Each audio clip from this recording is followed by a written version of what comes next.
देश का प्रधानमंत्री अदालत में पेश होता है और जज साहब आदेश देते हैं कि पीएम की सिक्योरिटी का आना बिल्कुल मना है।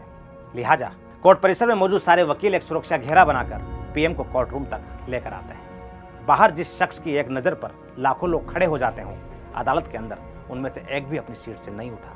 कारण जज साहब का एक और आदेश, यह मेरा कोर्ट है और यहाँ सिर्फ जज के लिए सीट छोड़ी जाती है। एक आखिरी आदेश और था, पीएम को कुर्सी मिलेगी जो वकील की कुर्सियों से कुछ ऊंची होगी, लेकिन इतनी ऊंची नहीं कि जज से ऊंची हो जाए।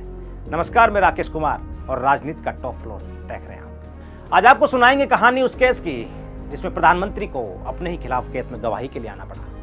हम बात कर रहे हैं 12 जून 1975 को इलाहाबाद उच्च न्यायालय द्वारा दिए गए उस फैसले की जिसने इंदिरा गांधी की संसद सदस्यता को रद्द कर दिया था। माने सिचुएशन वो हो गई कि इंदिरा पीएम थी लेकिन संसद में वोट नहीं डाल सकती थी। ये सब क्यों हुआ, क्या था ये केस और कैसे हुआ फैसला, ये सब जानेंगे। लेकिन शुरुआत 12 जून से करते हैं। गुरुवार का वो दिन इंदिरा के लिए मनहूसियत की खबर लेकर आया था। सुबह उठते ही इंदिरा को खबर मिली कि दुर्गा प्रसाद धर हार्ट अटैक से चल बसे।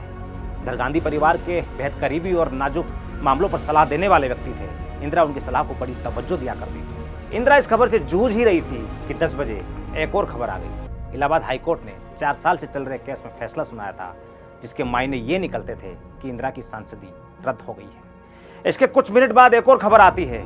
इस बार खबर गुजरात से आती है जहां विधानसभा चुनाव के परिणाम आ चुके थे। पता चलता है कि कांग्रेस की सीटों की गिनती 140 से 75 पे पहुंच गई है। इंदिरा के लिए बड़ी दिक्कत यह थी कि उनके धुर विरोधी बन चुके मोरारजी देसाई की पार्टी 86 सीट जीत चुकी थी, जिसका मतलब अब वो गठबंधन में सरकार बना सकते थे। हालांकि फिर लौटते हैं उस पर कि आखिर इंदिरा गांधी की सांसदी क्यों रद्द कर दी गई थी। हालांकि जरूरी बड़ा सवाल यह था कि इंदिरा के खिलाफ क्या केस था। इधर 1975 में वरिष्ठ अधिवक्ता शांति भूषण एक केस की तैयारी में लगे थे। केस जीतने के लिए उन्हें कोर्ट में गवाहों को तोड़ना था और वो गवाह और कोई नहीं बल्कि प्रधानमंत्री इंदिरा गांधी थी। शांति भूषण की कहानी में एंट्री कैसे हुई वो बात करते हैं। साल 1971 में उस साल हुए लोकसभा चुनाव में इंदिरा गांधी ने रायबरेली से पर्चा भरा और 1 लाख से अधिक वोटों से जीत दर्ज की। इंदिरा के खिलाफ चुनाव लड़ने वाले शख्स का नाम था राजनारायण। राम मनोहर लोहिया के चेले माने जाते थे। चुनाव का फैसला आते ही राजनारायण अदालत पहुंच गए। उन्होंने इंदिरा पर चुनाव में धांधली का आरोप लगाया। मामला हाईकोर्ट पहुंचा और राजनारायण की तरफ से केस में पैरवी करने के लिए पहुंचे वकील शांति भूषण। दूसरी तरफ इंदिरा गांधी की तरफ से सुप्रीम कोर्ट में खरे नाम के एक वरिष्ठ वकील ने मोर्चा संभाला हुआ था। इसी बीच इंदिरा गांधी देश की सत्ता को संभाल चुकी। सत्ता चलती रही और साथ साथ केस भी। 4 साल तक अधिकतर लोगों को याद भी न था कि ऐसा कोई केस अदालत में चल रहा है। फिर जनवरी 1975 में इस केस में एक बड़ा मोड़ आता है जब पीएन हक्सर की गवाही हुई। हक्सर का इस केस में बड़ा महत्वपूर्ण रोल था। क्या था ये रोल, ये समझने के लिए आपको दोनों तरफ के तर्क देखने होंगे। विपक्ष का तर्क यह था कि 7 जनवरी और 19 जनवरी 1971 के रोज यशपाल कपूर ने रायबरेली में इंदिरा का प्रचार किया था और इस काम में स्थानीय प्रशासन का सहयोग लिया गया था। विपक्ष का कहना था कि यशपाल कपूर एक सरकारी अफसर थे। ये बात आदर्श आचार संहिता के खिलाफ थी और इसीलिए इंदिरा का चुनाव निरस्त होना चाहिए।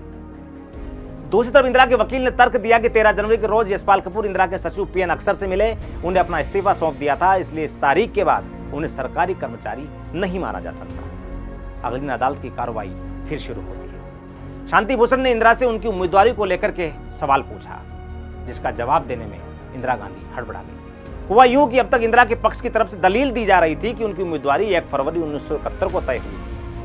वही शांति भूषण ने इसके खिलाफ ऑल इंडिया कांग्रेस कमेटी का एक लिखित दस्तावेज कोर्ट में प्रस्तुत कर दिया, जिसके अनुसार दावेदारी का फैसला 29 जनवरी को हुआ था। इस विरोधाभास पर जब पूछा गया तो इंदिरा ने जवाब दिया कि कानूनी भाषा के चलते उन्हें दस्तावेज में लिखी बात समझ में नहीं आई और अगले रोज अखबारों में छपा कि प्रधानमंत्री कानून की भाषा नहीं समझ सकते। इंदिरा की गवाही एक दिन और चली। उसके बाद मामला आगे बढ़ गया और अगले 2 महीने तक लंबी जिरह चलती रही। लेकिन इसी बीच इंदिरा के करीबियों को आशंका होने लगी थी कि फैसला उनके खिलाफ जा सकता है। लिहाजा केस की सुनवाई कर रहे जस्टिस सिन्हा पर दबाव बढ़ने लगा। सुनवाई पूरी होती सीआईडी के कुछ अफसर इस केस की सुनवाई कर रहे जस्टिस सिन्हा के सचिव मन्नालाल के घर पहुंच गए और केस के बारे में पूछने लगे। जब लगातार ऐसा हुआ तो मन्नालाल ने अपने परिवार और पत्नी को मायके भेज दिया और खुद जस्टिस सिन्हा के घर पर जाकर रहने लगे। जस्टिस सिन्हा के घर अब तक नेताओं के चक्कर लगना शुरू हो गए थे।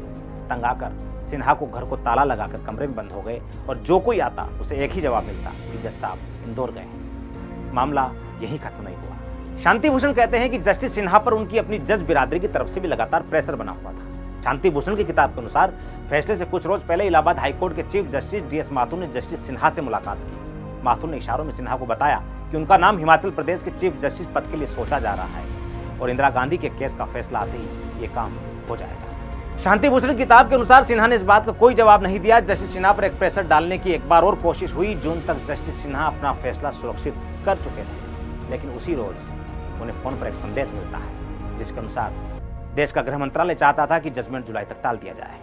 सिन्हा इस बात के लिए बिल्कुल भी तैयार नहीं थे, बल्कि उन्होंने गुस्से में कोर्ट के रजिस्ट्रार को आदेश दिया कि वो दोनों पक्षों को बता दे कि फैसला कुछ ही दिनों में होगा।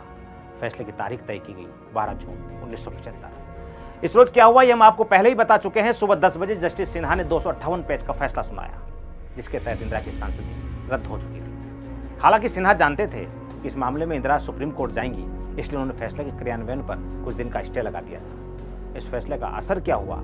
हर तरफ से अलग अलग प्रतिक्रियाएं आई। विपक्ष राष्ट्रपति के पास प्रधानमंत्री को हटाने की मांग को लेकर पहुंच गया। कोर्ट के फैसले के ठीक 13 दिन बाद देश में इमरजेंसी लागू कर दी गई और इमरजेंसी से हासिल ताकत के बल पर हाईकोर्ट के फैसलों को पलट दिया गया। इमरजेंसी के लागू किए जाने के पीछे और भी कारण थे।